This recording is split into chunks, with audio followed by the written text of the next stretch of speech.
Saudara kita akan hampiri hadirat Tuhan di dalam doa. Kita teduhkan akan hati kita. Kita mohon pimpinan Roh Kudus supaya pembacaan dan perenungan firman Tuhan ini bisa kita terima dan kita responi dengan baik. Tuhan, kami tahu bahkan keinginan kami untuk mendengar dan belajar pun barangkali semata-mata hanya bagian dari natural condition dari diri kami sendiri. Yang memang suka belajar, yang banyak ingin tahu, tetapi tidak selalu lahir dari pergaulan kami secara pribadi dengan Engkau sendiri, di mana kami memiliki kehausan akan firman-Mu, kelaparan akan firman-Mu. Tuhan, seluruh rangkaian ibadat ini kami ingin sekali persembahkan kepada-Mu, Tuhan. Kiranya Tuhan berkenan khususnya untuk motivasi kami. Pada saat kami menyanyi untuk-Mu. Pada saat kami berdoa, kami juga bercakap-cakap dengan Engkau sendiri. Dan sekarang pada saat kami secara khusus menyediakan waktu untuk membaca dan memikirkan Alkitab yang kami yakini sebagai kebenaran firman-Mu sendiri. Tuhan, kami mohon kiranya Roh Kudus bekerja dengan leluasa di dalam batin setiap individu yang memang dengan tulus memberikan pikiran dan hati mereka kepada-Mu. Bagi yang belum, Tuhan ampuni. Bagi bahkan yang tidak merasa membutuhkan, kiranya Tuhan juga ampuni. Beri supaya kami boleh disadarkan, Tuhan. Sehingga setiap minggu kami tidak mengulang-ulang suatu ritus dan tradisi. Tetapi kami betul-betul menginginkan perjumpaan pribadi dengan Engkau sendiri.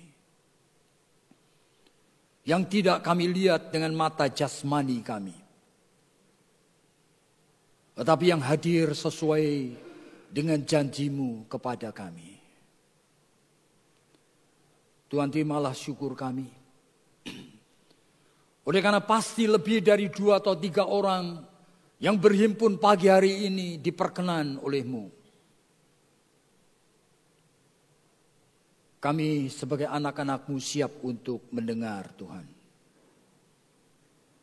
Dengar doa kami oleh karena hanya di dalam nama Tuhan Yesus Kristus. Firman yang hidup itu. Yang sudah berinkarnasi menjadi manusia. Di dalam namanya yang kudus itulah kami sudah berdoa. Amin.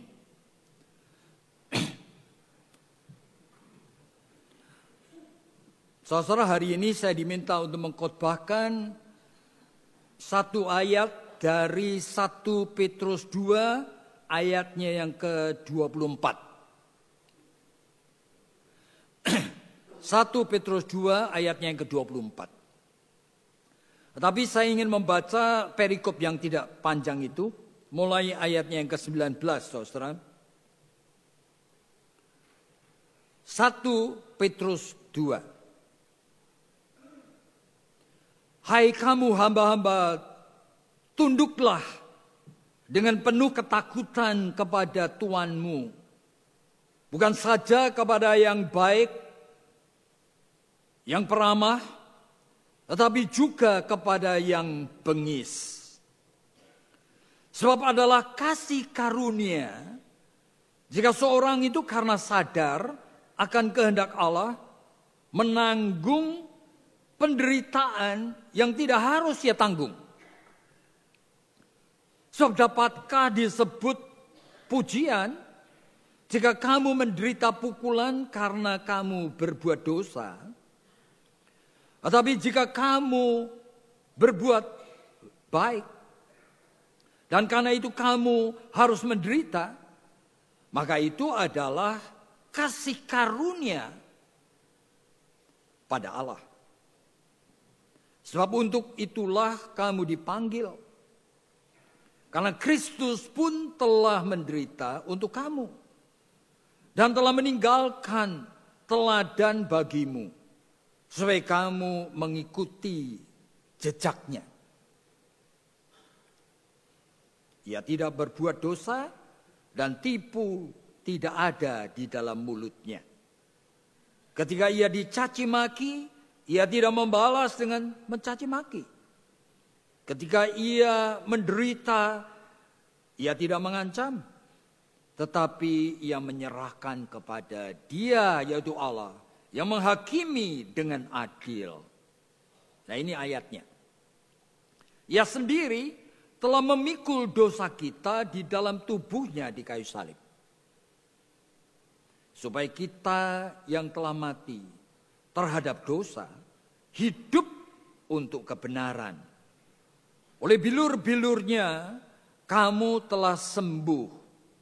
Sebab dahulu kamu sesat seperti domba, tapi sekarang kamu telah kembali kepada gembala dan pemelihara jiwa. Jadi saudara, di dalam Alkitab ini kan ada banyak kitab ya. Dan salah satunya adalah kitab yang ditulis oleh Rasul Petrus kepada jemaat yang disebutkan sebagai pendatang. Itu di dalam kitab ini ya. Itu artinya kemungkinan besar mereka itu adalah orang-orang yang hadir di dalam peristiwa Pentakosta dan mereka mendengarkan akan khotbah dari Petrus dan mereka itu bertobat.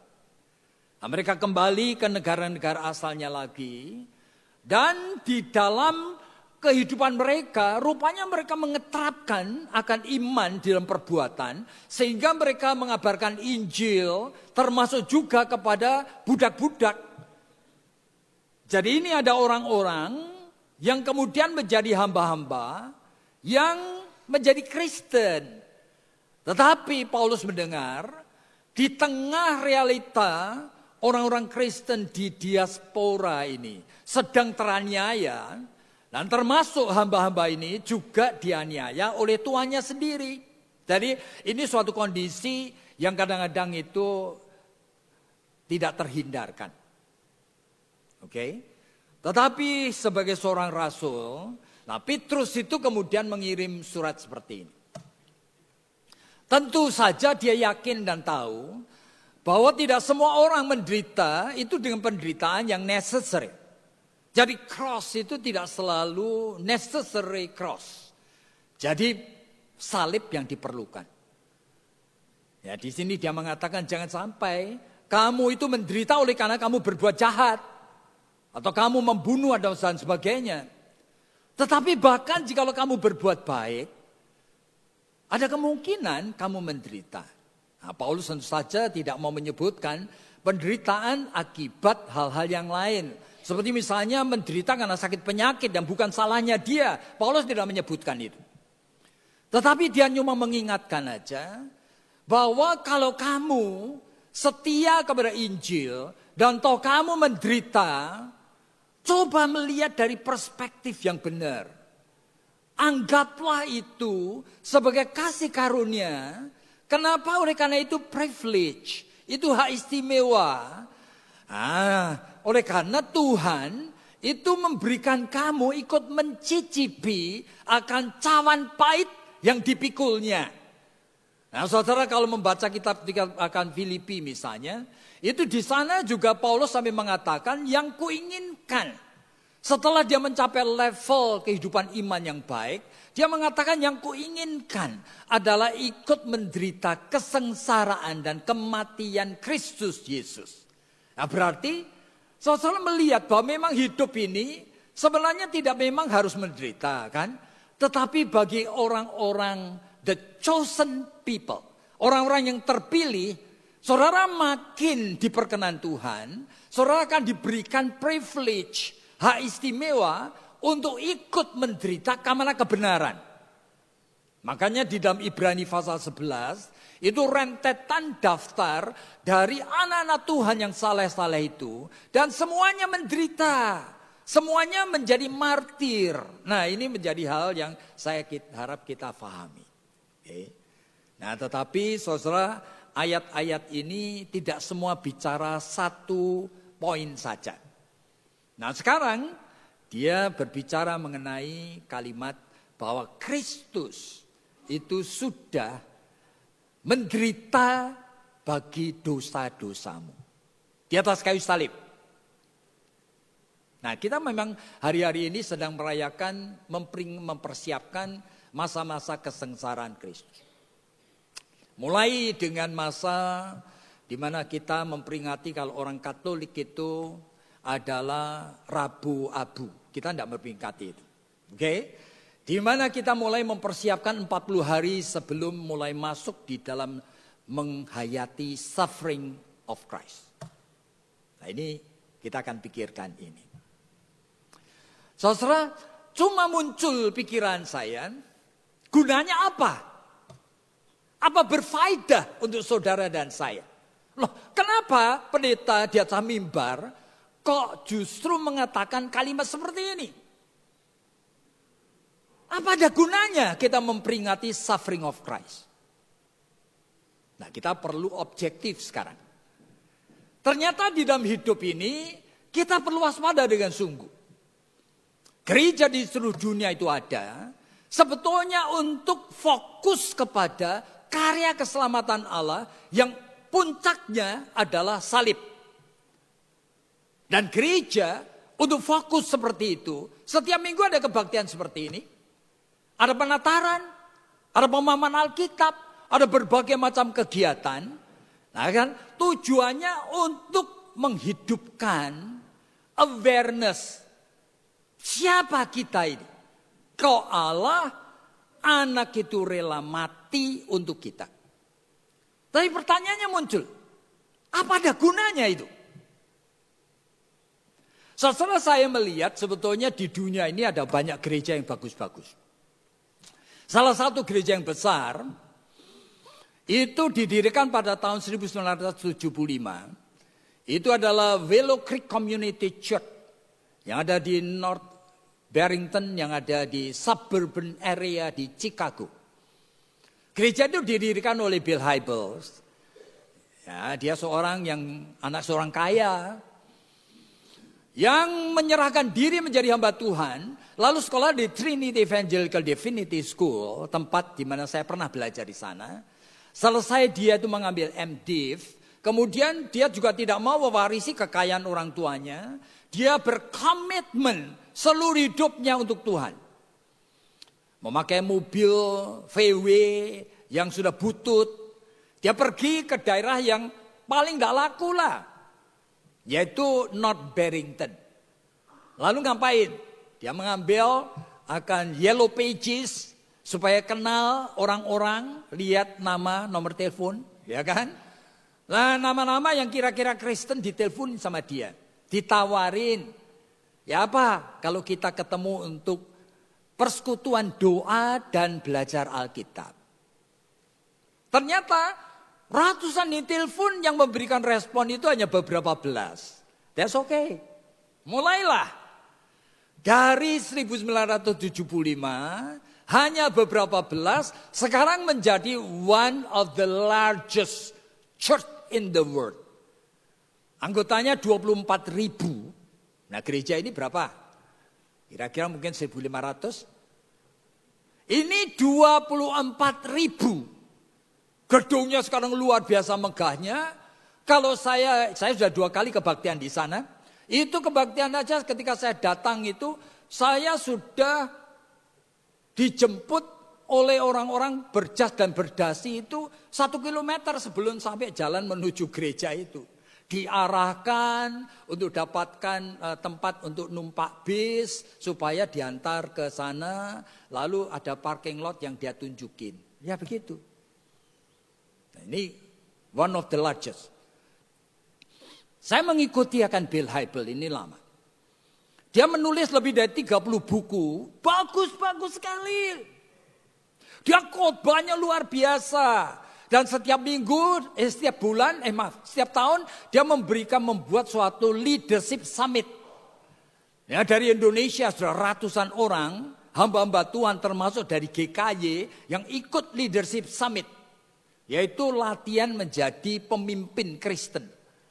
Kira-kira sekarang ini yang sudah dilatih seluruh dunia 250.000 pendeta. Dilatih oleh Bill Hybels.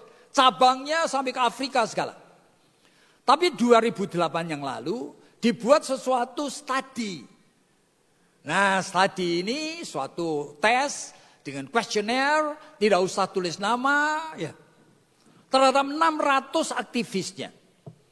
Ternyata 600 aktivis yang sudah menjadi sangat giat sekali. Ada yang lebih dari 30 tahun. Nah, jawab aja. Setelah kamu aktif di gereja, apa betul sih ada perubahan? Apa kamu rasa kamu sekarang lebih mencintai Tuhan Yesus? Nah, buktinya antara lain, dosa-dosamu yang lama sudah mati. Sebut, ya atau enggak? Tidak ada yang berani jawab, saudara. Semuanya tidak ada. Jadi gunanya apa? Bahkan yang semakin lama aktif, itu cenderung mengatakan, untuk Natalan, untuk Paskah, meaningnya itu sudah tidak ada. Tidak ada meaning, tidak ada sentuhan. Merayakan Natal, merayakan Paskah, itu tradisi yang mati. Lah, itu hasil dari tas loh. Lalu sekarang gunanya apa sih bergereja? Kalian datang untuk apa sebenarnya?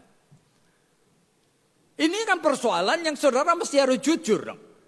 Jadi ngapain kamu itu repot-repot mikirin mengenai Kristus yang tersalib?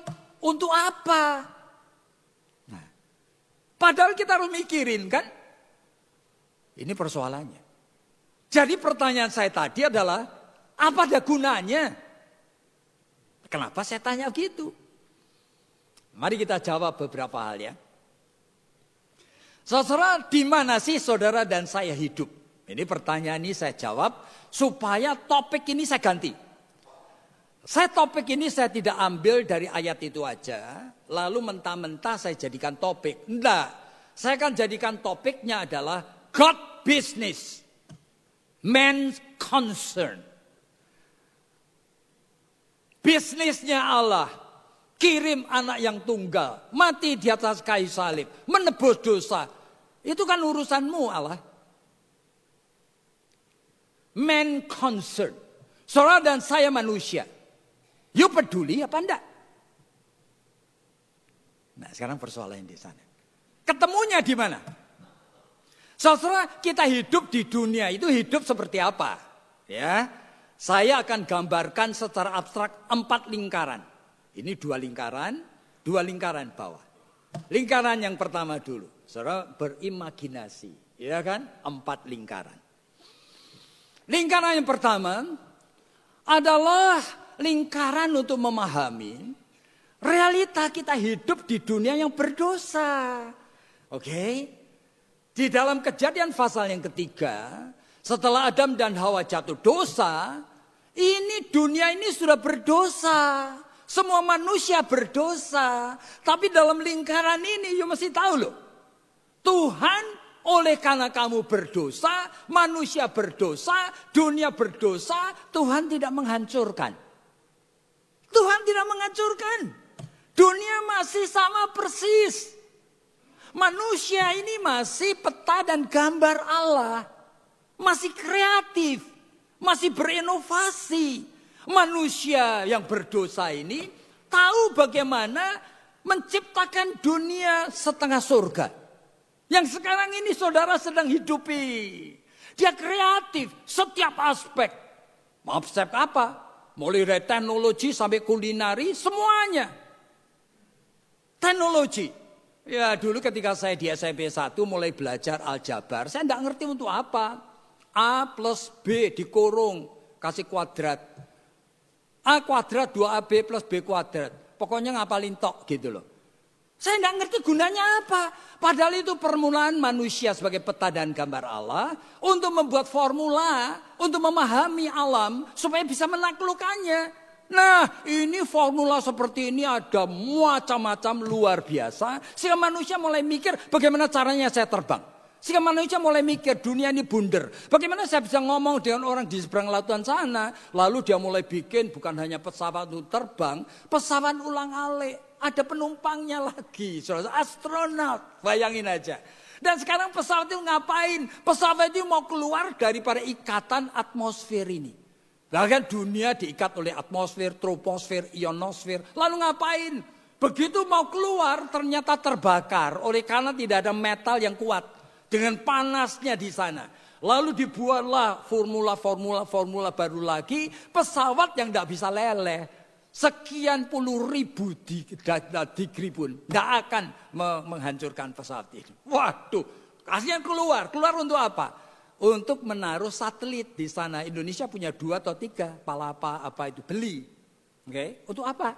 Supaya manusia bisa melihat pertandingan sepak bola di Brasilia pada jam dan detik yang sama. Bahkan saya bisa melihat rumputnya saya bisa lihat. Dahsyat sekali manusia. Dan sekarang saudara semuanya punya. Kita itu manusia di dunia hampir 11 miliar sekarang. Sekarang lebih dari 1 miliar manusia itu mempunyai alat yang kecil namanya HP. Ya, saudara bisa melihat teman saudara di kutub utara sana. Dahsyat sekali manusia. Salomo itu tidak pernah punya barang begini saudara.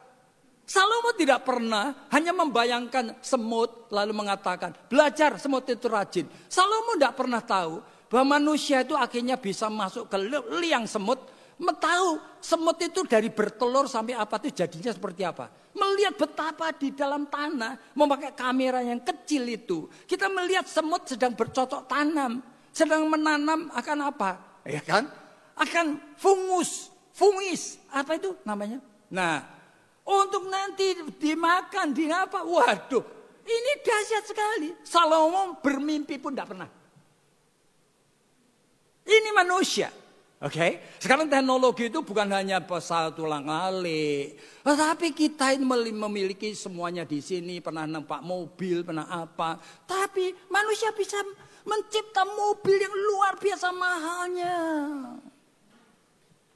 Saudara, Aston Martin itu mobil yang dibuat Bentley di Inggris. Itu mencipta mobil yang mahal sekali cuma 100. Harganya berapa? 43 miliar. Yang memakai siapa? Wah, ternyata begitu diumumkan laku semua. Antara lain pemain yang suka naik mobil balapan itu. Daniel Ricciardo. Dia beli 1. Ya. Jadi mobil yang lain lagi, misalnya saja, itu Mark Zuckerberg. Itu adalah pencipta dari Facebook. Dia membeli mobil made in Italia, harganya itu berapa? Yang tadi 43 miliar, ini 36 miliar. Saya melihat duit semiliar saja tidak pernah, saudara. Tapi ini dunia yang diciptakan manusia ini so beautiful. Tidak pernah mata manusia itu puas dan bisa memuaskan sekarang. Ya, apa saja. Pakaian yang saudara pakai. Saudara kalau melihat dictionary, Discovery Channel, saudara melihat how do they make it. Nah, bagaimana mereka bikin? Waduh, sampai ada alat yang luar biasa sekali untuk motong berlian. Saya lihat itu. Luar biasa manusia ini. Berlian luar biasa kerasnya.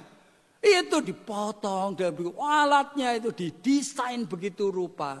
Manusia itu adalah creator. Pencipta. Dahsyat sekali. Nah saudara. Apalagi kalau saudara mau lihat pakaian-pakaian yang saudara pakai. Itu kalau kita melihat pakaian pengantin. Ya kan. Yang termahal. Misalnya saja Melania Trump, istrinya Donald Trump yang ke berapa ini? 3 atau berapa? Oke. Ketika dia menikah, Melania Trump itu memakai dress. Itu harganya kalau dirupiahkan adalah 12,6 miliar. Entah dari apa, saya tidak tahu. Kelihatannya juga biasa-biasa aja. Nah, istri dari Prince William itu sedikit lebih mahal. Tadi 1,2 miliar rupiah. Ini 3,6 miliar. Kate Middleton. Iya, pakaiannya kayak apa, saudara? Jadi semua, bahkan seorang India, satu dari sekian ribu orang konglomerat India, Mukesh Anami, tahun yang lalu pesta kawin itu keluarkan uang 1 triliun. Nah, undangannya pun dilapisi emas. Hillary Clinton, siapa pada datang, saudara. Ini dunia yang saudara hidupi. Sampai masalah apa saja, name it. Saudara adalah orang bahagia. Saudara orang yang selalu bisa memuaskan keinginan saudara. Setiap minggu berbondong-bondong orang Jakarta itu wisata kulineri di Bandung. Termasuk saudara. Ketika saya khotbah di Medan, habis khotbah teman-teman mengajak saya kemana? Saya tidak mau pergi tapi. Pak Yakob, kita langsung, saya belikan tiket. Kita ke Malaysia. Ngapain? Makan durian. Saya bilang, saya pendeta naik tiket ke Malaysia. Makan durian. Waduh. Saya tuh barangkali tidak bisa nelen itu durian. Saudara, tetapi ini adalah hidup. Dia mengatakan, Pak Yakob, dia sudah tua kok tidak bisa diajak fun. Gimana saya? Mau fun apa enggak? Nah, saudara ini. Kuliner raja itu luar biasa sekali. The bluefin tuna. Tahun ini itu dilelang, didapatkan tuna yang gede, yang biru siripnya itu. Ya kan? Hampir 300 kilogram. Gede sekali. Dilelang, auction ini. Yang membeli adalah Mr. Kimura. Itu adalah restoran salah satu termahal. Sushi termahal di mana? Di Tokyo. Dibeli berapa? $1,7 US. Saya tidak tahu. Seiris kecil dijual berapa? Tidak tahu saya. Untuk apa? Ya, inilah life. Ini hidup saudara dan saya. Pikiran saudara siang malam cari duit supaya enak. Beli ini, beli itu, jalan-jalan. Ibu-ibu rumah tangga sukanya itu apa? Ngapain? Ikut tur ke luar negeri, belanja-belanja. Silakan. You enjoy your life. Nah, ini persoalannya. Saudara-saudara, 99% pikiran saudara, perasaan saudara, insting saudara, orientasinya kemana? Ini lingkaran yang pertama. Kita bicara salib Kristus. Di mana di otakmu itu ada tempatnya? Oleh karena hidup kita itu melayani nafsu seperti ini. Dan tidak bisa menghindari loh. Tidak bisa menghindari. Ini adalah 99% dari jiwa manusia. Lingkaran 1. Lingkaran 2 sekarang. Ternyata setelah fall, manusia jatuh dalam dosa. Ternyata Tuhan tidak membuang hati nurani. Nah inilah, hati nurani manusia masih baik. Tanpa Kristus pun baik. Sehingga masalah di dalam 1 Korintus pasal 13, dalam Roma pasal 5, itu bukan hanya peringatan. So akan ketemu orang-orang baik, saudara. Kalau melihat akan channel Ceci, yaitu Dai, Yuna akan ketemu dengan orang yang namanya Master Cheng Yen.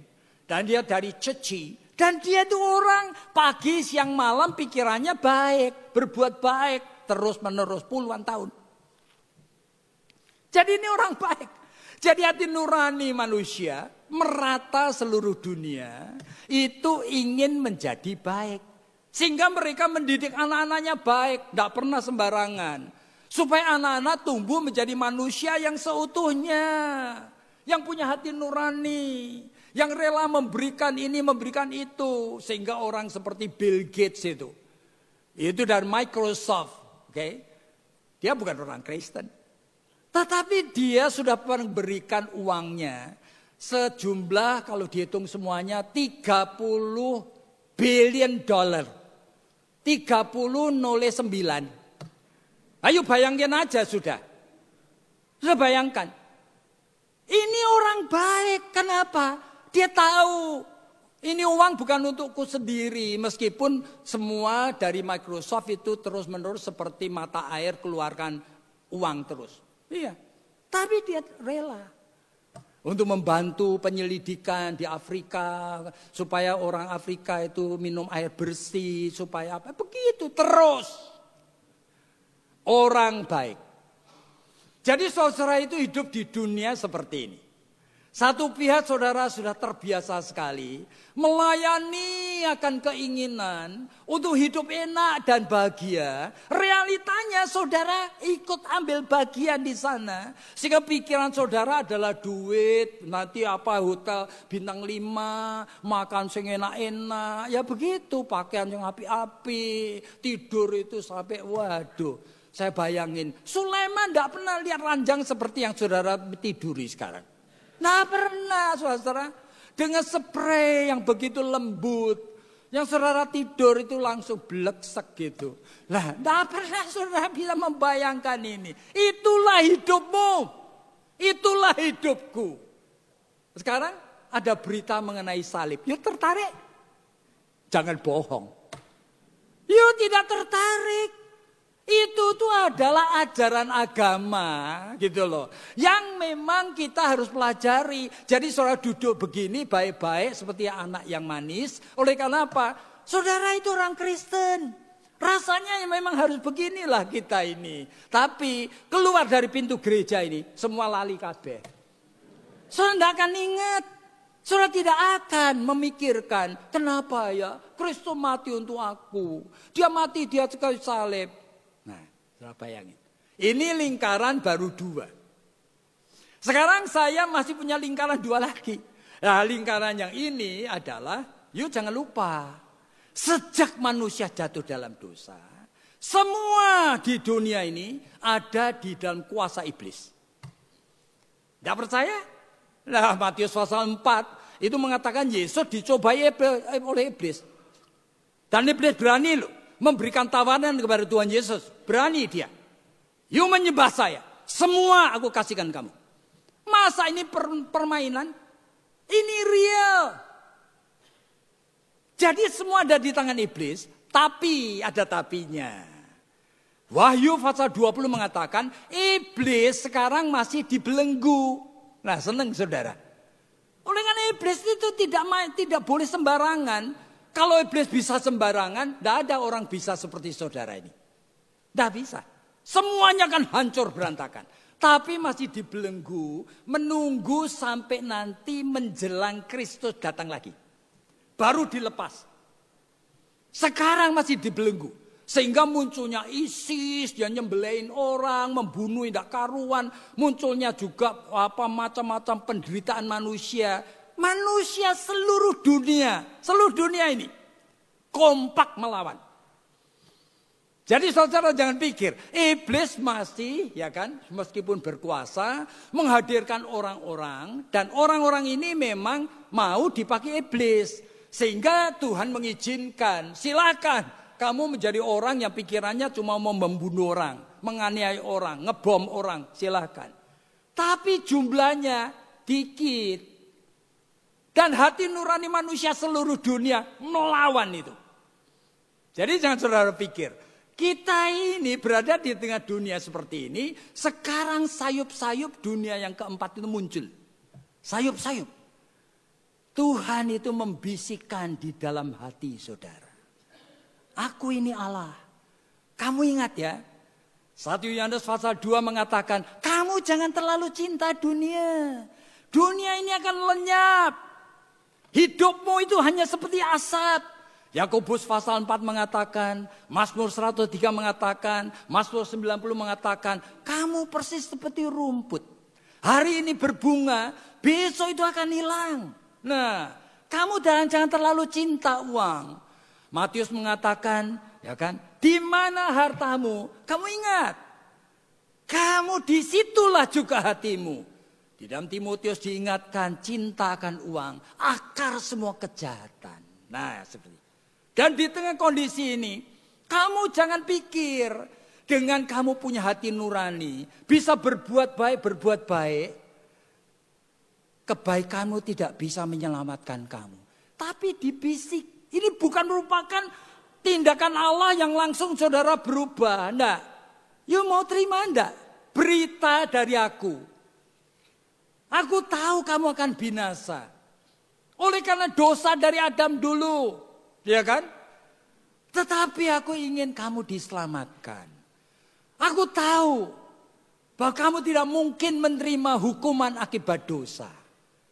Sehingga aku rela memberikan anakku. Allah kan tidak punya anak. Anak itu artinya the firstborn out of God. Itu ada di dalam mana? Yohanes pasal 1 disebutkan pada mula pertama adalah firman. Firman itu bersama dengan Allah dan firman itu Allah. Nah, yang pertama kali keluar dari diri Allah. Yang diperanakan. Itu artinya firman. Pada saat Allah berfirman. Itu anak. Itu bahasa antropomorfistik. Tapi Allah itu cuma satu. Jadi aku memberikan seluruh kuasaku. Dengan firman aku menciptakan langit bumi dengan segala isinya. Sekarang firman menjadi daging. Supaya ngapain? Supaya menggantikan kamu. Yang harus mati, binasa oleh karena dosa ini loh. Kamu ngerti enggak? Nah ini. Tapi oleh karena ada lingkaran 3 ini, manusia itu dalam pikirannya apa? Ngapain sih kok repot-repot kayak gitu? Dan hati nurani akan ngomong kepada diri saudara sendiri. Aku juga tidak terlalu jahat. Banyak orang seperti aku tidak pernah membunuh, aku tidak pernah korupsi, aku tidak pernah. Masa sih? Untuk orang kayak aku yang lumayan baiknya ini. Gitu loh. Kristus perlu mati. Ngapain gitu? Nah ini persoalannya. Ngapain? Dan kalau Allah itu penuh kasih. Seharusnya manusia berdosa seperti aku ini. Seperti anu itu. Ini masih forgivable. Oleh karena apa? Kamu menciptakan hati nurani di dalam diriku Tuhan. Orang yang bersalah. Itu kita mesti mengampuni toh. Ya. Orang yang ada di Christchurch. New Zealand baru-baru ini. Penembakan sampai lebih dari 50 orang mati mendadak. Oke?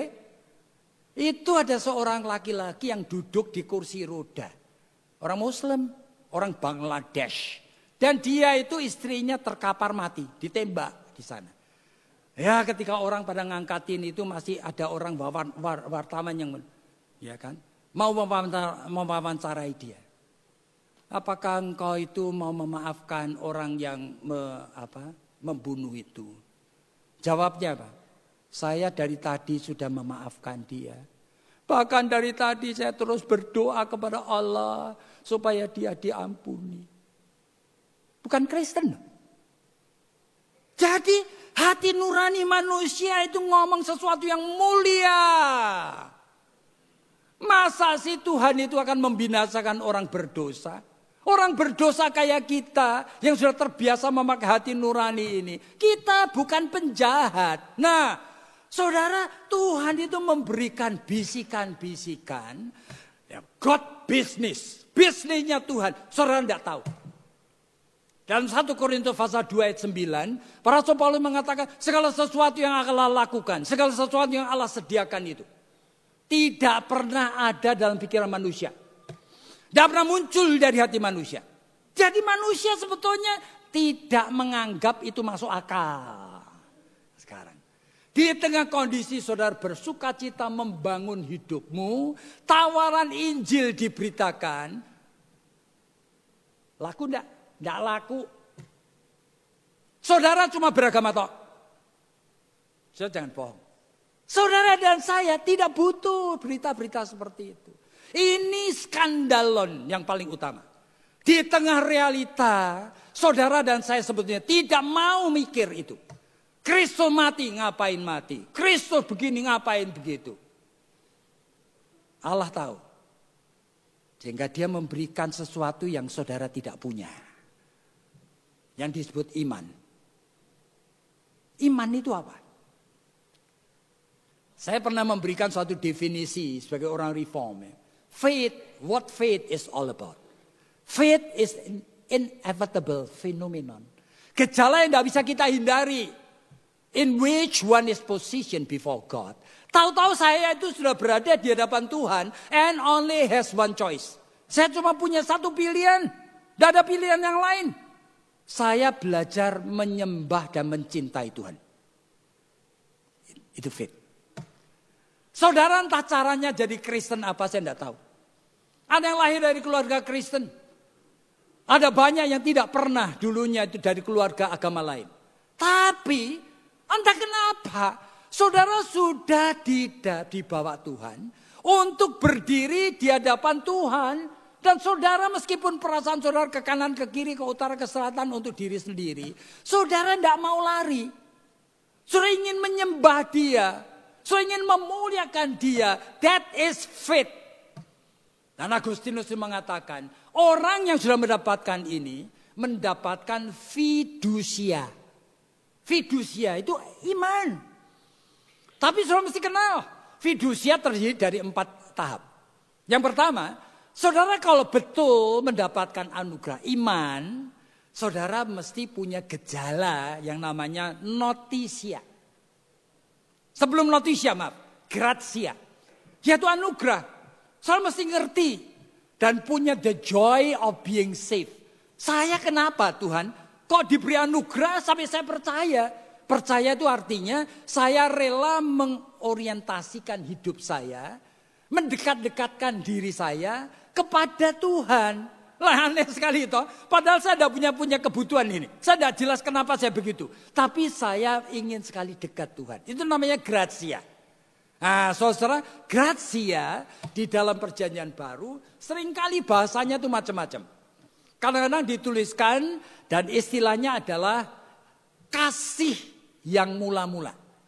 Nah misalnya saja ketika Yesus mengirim surat kepada jemaat Efesus di dalam Wahyu pasal 2. Efesus adalah jemaat yang luar biasa. Sehingga dari 1 jemaat menjadi 7 jemaat.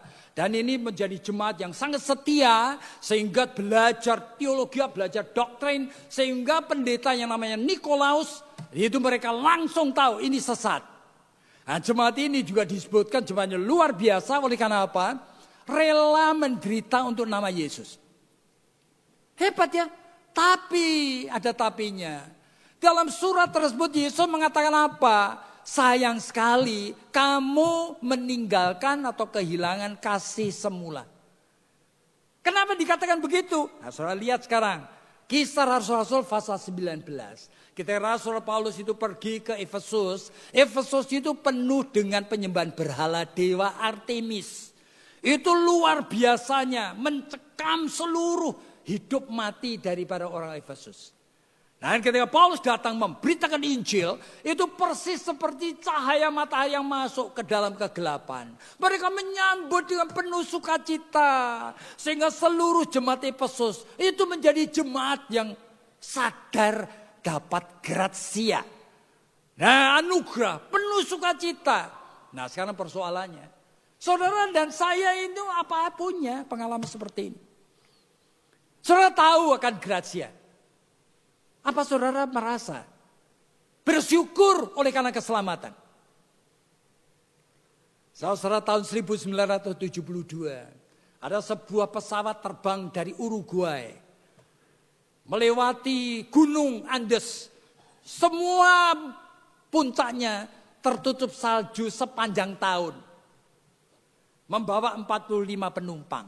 Nah, ketika naik pesawat begitu, tiba-tiba di atas Gunung Andes itu pesawat itu crash, jatuh. Dari 45 itu yang hidup 28.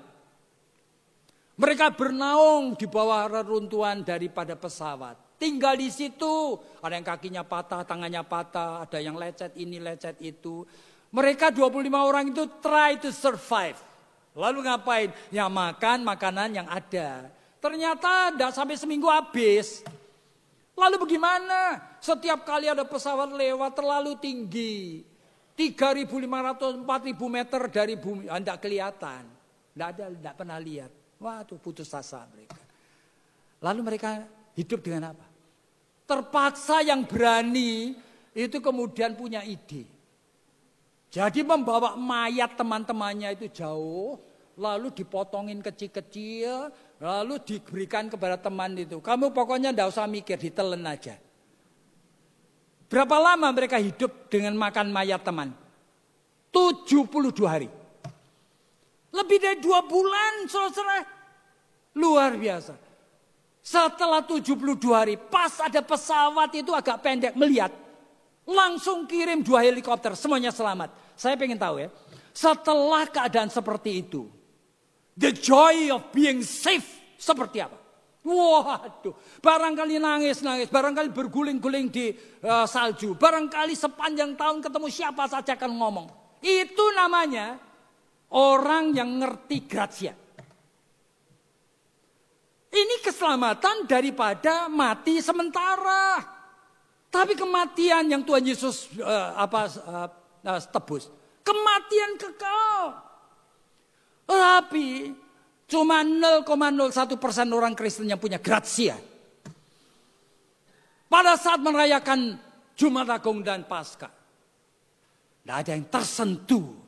Dan kemudian mengatakan, Tuhan, kenapa aku harus diselamatkan? Aku manusia seperti ini dan untuk orang seperti aku engkau mati di atas kayu salib. Ini tidak make sense. Karena tidak make sense dan tidak menyentuh, saudara minta dong. Oleh karena ini adalah hukum rohani. Ini bukan hukum jasmani, bukan hukum natural. Nah, hukum rohani. Saudara mesti minta. Tuhan, aku tidak punya perasaan kayak gini. Aku bahkan tidak ngerti gimana ini. Kaitannya dengan hidupku itu di mana. Tapi I want it. Nah, saudara kita perlu waspada dengan sungguh. Sampai seperti Teresa Avila itu pernah mengatakan, Lord, I do not love thee. Aku tidak mencintai engkau. Jujur. Dan I do not want to love thee. Aku bahkan tidak ingin mencintai engkau. Tapi I want to love thee. Aku pengen punya keinginan yang sekarang tidak ada.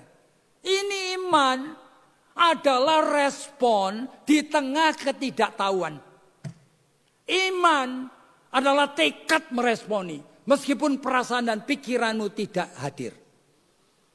Saudara sudah ditempatkan Tuhan di sini sebagai anak-anak Tuhan. Jangan pasif. Jangan menganggap enteng. Akan keselamatan yang luar biasa yang Allah itu sudah sediakan. Nah, setelah orang mendapatkan gratia, baru anugerah dari iman yang kedua itu adalah notitia. Notitia itu artinya mulai bisa kenal sebetulnya firman yang benar itu yang mana. Gitu. Tidak semua hamba Tuhan naik mimbar firmannya itu dari Tuhan. Soalnya mesti hati-hati. Mesti dicek di dalam Alkitab. Benar apa enggak ini orang ini ngomong? Sesuai dengan firman Tuhan apa enggak orang ini ngomong? Itu ada konsistensinya dengan Alkitab. Nah ini notitia. Jadi notitia itu hanya bisa saudara rasakan dan alami. Dan itu penting. Oleh karena perjalanan iman itu dapat gratia itu cuma naik, turun, hilang nanti. Perasaan akan hilang. Jikalau saudara tidak punya notitia. Nah saudara seperti misalnya Yeremia. Pada saat dia ditangkap, di penjara, dimasukkan sumur. Sumur itu berair saudara. Berminggu-minggu seperti apa? Dia sudah putus asa, tapi dia tahu dia adalah hamba Tuhan. Dia tidak mau fokus pikirannya kepada apa yang dilihat, dirasakan, tidak mau. Dia terus mikir firman, ya kan? Terus mikir firman, lalu ngomong apa? Di dalam ratapan.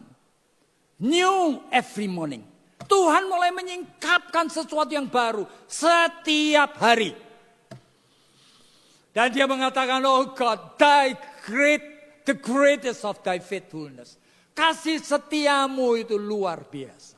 Oleh karena apa? Baru mengalami. Jadi firman, Yohanes pasal 8 ayat 32, itu adalah kehadiran Allah sendiri. Firman, jikalau hadir, you will be set free. Kamu akan dibebaskan. Dari apa? Dari semua jerat-jerat nafsu, pikiran yang keliru, dosa ini. Jadi, gratia. Notitia.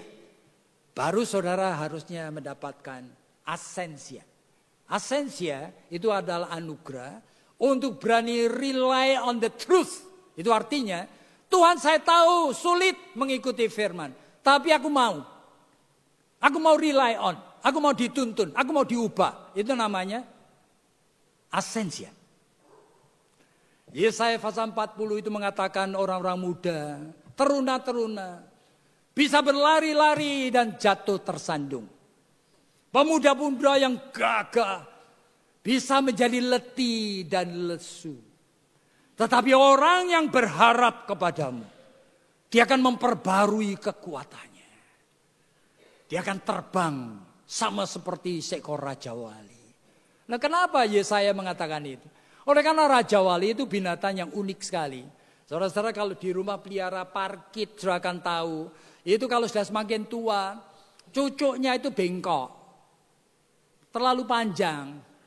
Kakinya, cakarnya semuanya ngeluntung-luntung. Sehingga dia mau makan, mau apa susah. Itulah. Sebetulnya Raja Wali mirip. Setelah terbang 3-4 tahun, banyak bulunya sudah capek-capek. Dan cucuknya bengkong. Kukunya bengkong-bengkong. Lalu ngapain dia? Dia secara khusus kumpulin makanan, cari tempat di perengan yang tidak bisa diganggu. Lalu dia ngapain? Dia diem. Ngapain? Bulu-bulunya dicabuti, saudara. Sampai seperti gondel. Lalu ngapain? Cucunya itu dipatok-patokin di batu, di tembok daripada dinding perengan dia. Sampai potol. Kakak kukunya digini-giniin sampai potol semua. Lalu ngapain? Dia diam aja seperti menunggu beberapa hari kemudian. Bulunya mulai keluar. Cucunya ini mulai keluar. Runcing sekali. Kukunya mulai keluar lagi. Dia menjadi rejuvenile eagle. Dia langsung mengembangkan sayap. Dia terbang dengan kekuatan sayapnya. Inilah yang disebutkan oleh Yesaya. Orang yang berharap pada Tuhan. Dia setiap kali memperbarui kekuatannya. Dia tengah hidup yang saudara itu. Sebenarnya tidak kuasai. Dunia ini menguasai kamu. Saudara tidak bisa menjadi orang Kristen. Di tengah dunia ini. Jikalau saudara itu tidak orang beriman. Dan saudara harus bersyukur. Mempunyai pengalaman the joy of being saved. Gratia. Saudara noticia. The joy of discovery. Menemukan yang Tuhan sediakan. Nah, saudara juga harus asensia. The joy of victory. Punya pengalaman kemenangan iman. Dan anugerah yang keempat akan hadir. Yaitu experience. Di mana Paulus mengatakan hidupku ini bukannya aku lagi. Tetapi Kristus sekarang hidup dalam diriku. Aku tidak ditentukan oleh nafsu, pikiranku, perasaanku. Melihat dunia cuma kepingin. Aku tahu hidup ini pendek. Dan aku ingin mengisinya untuk kemuliaan dari namanya.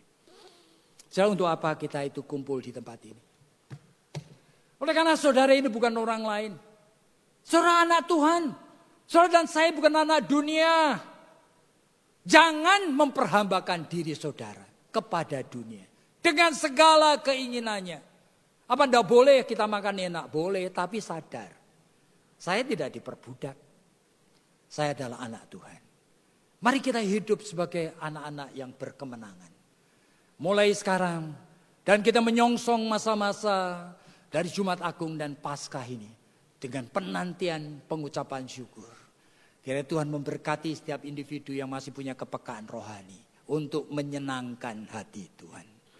Mari kita tunduk kepala dan kita berdoa. Tuhan, siapa sebetulnya kami ini? Secara fenomenological, gejala yang manusia bisa lihat dan nilai, kami tidak lebih baik dari orang lain. Bahkan banyak dosa dan kelemahan kami Tuhan, tetapi kenapa untuk kami? Engkau sudah memberikan anugerah seperti ini. Yang membuat kami pingin untuk mendekat kepadamu. Pingin mengasihimu. Tuhan tolong supaya anugerah ini tidak kami permainkan. Tidak kami lecehkan. Tetapi kami akan meresponi dengan pengucapan syukur. Mulai sekarang, hari ini menjadi harinya Tuhan. Di mana kami boleh bersukacita di dalam anugerah-Mu. Dengarkan doa kami Tuhan. Oleh karena hanya di dalam nama Tuhan Yesus Kristus kami sudah berdoa. Amin.